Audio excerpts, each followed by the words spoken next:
আমার কাছে যদি জিজ্ঞেস করা হয় পৃথিবীর সর্বশ্রেষ্ঠ খাবার কি, তাহলে চোখ বন্ধ করে একটাই কথা মাথায় আসবে, যার আর কোনো তুলনা নেই। আমরা মধ্যমগ্রাম বাজার গিয়ে একেবারে বর্ষার ইলিশ কিনে এনেছি। একটু নুন আর হলুদ মাখিয়ে সর্ষের তেলে ভেজে নিয়েই সাথে গরম ভাত, কাঁচা লঙ্কা আর ইলিশ মাছ ভাজার তেল। সত্যি কথা বলো, বাঙালির কি আর কিছু লাগে?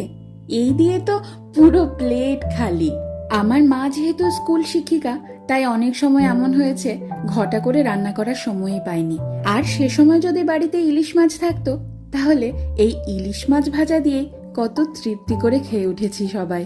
আমার এই বাড়িতে বাবা মা এসেছে, আর সেই তৃপ্তি করে খাওয়ানোর সুযোগটা এবার আমি পেয়েছি। আমার খাদ্য রসিক বাবা গরম গরম ভাত আর ইলিশ মাছ ভাজা নিয়ে বসে পড়েছে। দেখো কত মজা করে খাচ্ছে, দেখেও যেন তৃপ্তি আসছে আমার।